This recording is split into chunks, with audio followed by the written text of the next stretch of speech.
Bonjour à toutes et à tous. On passe maintenant à la fonction racine carrée. Le plan sera le même que pour les précédentes vidéos. On commencera par la définition de cette fonction. Ensuite, on verra son ensemble de définitions, c'est-à-dire toutes les valeurs de x pour lesquelles on peut calculer une image. On fera sa représentation graphique, puis on étudiera ses variations.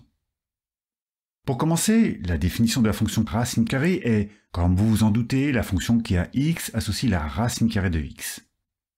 La première remarque est qu'on ne peut pas calculer la racine carrée d'un nombre négatif. Et ça nous mène à l'ensemble de définitions.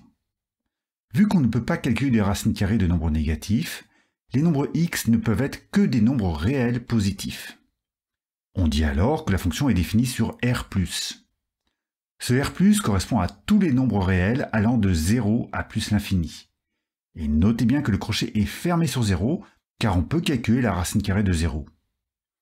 Et si vous vous posez la question de la notation qu'on aurait employée si on avait eu le crochet ouvert sur 0, voilà comment ça se note. Ça se lit R plus étoile. L'étoile est utilisée pour signifier qu'on exclut le 0. Le pauvre. On passe à la représentation graphique. Et pour ça, on va calculer l'image de quelques valeurs de x que je n'ai pas choisies au hasard, vous allez vite comprendre pourquoi. On commence par la racine carrée de 0 qui est égale à 0. On obtient ce premier point d'abscisse 0 et d'ordonnée 0. Ensuite, la racine carrée de 1 est égale à 1, ce qui donne ce point d'abscisse 1 et d'ordonnée 1. Et on continue avec la racine carrée de 4 qui fait 2, la racine carrée de 9 qui fait 3, et la racine carrée de 16 qui fait 4.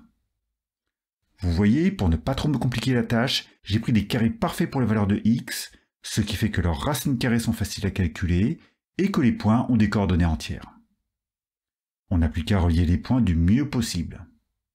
Et en bonus, il y a ce petit détail que je ne peux pas vous expliquer ni vous démontrer maintenant. Ce détail est qu'on part à la verticale pour x égale 0. Regardons maintenant les variations de la fonction racine carrée. On peut commencer par le tableau de variation à partir de la représentation graphique, c'est-à-dire sur l'intervalle allant de 0 à 16. On voit sur la représentation graphique que la fonction est croissante sur cet intervalle, ce qu'on fait apparaître avec une flèche ascendante dans le tableau de variation. Et donc, la question qui se pose est de savoir si la fonction est croissante sur l'intervalle allant de 0 à plus l'infini. Question légitime car, quand on regarde l'allure de la représentation graphique, on voit que la courbe monte de moins en moins. Est-ce que ça va se stabiliser, voire même être décroissant? Seul un calcul peut nous le dire. Et on va faire le même genre de calcul que dans les précédentes vidéos. On appelle a et b deux nombres réels positifs. On suppose que c'est a le plus petit des deux, et on calcule f de a moins f de b. La fonction f est la fonction racine carrée, donc ça fait racine de a moins racine de b. Et là, je vais utiliser une ruse de calcul qu'on utilise de temps en temps avec les racines carrées. Je rajoute multiplié par racine de a plus racine de b, et pour équilibrer, je mets aussi divisé par racine de a plus racine de b. Et pourquoi je fais ça? Regardez en haut, c'est une identité remarquable. On obtient racine de a au carré moins racine de b au carré. Et ça simplifie le calcul, car on a maintenant a moins b en haut. Ce qui nous intéresse, c'est le signe de cette expression. Alors déjà, vu que a est inférieur à b, alors a moins b est négatif. Donc le haut est négatif.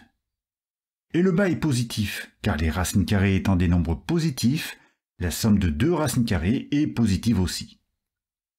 On a un quotient d'un nombre positif et d'un nombre négatif, donc c'est négatif.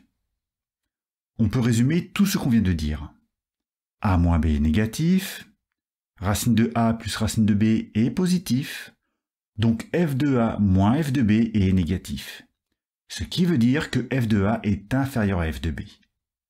Et on retrouve la définition d'une fonction croissante.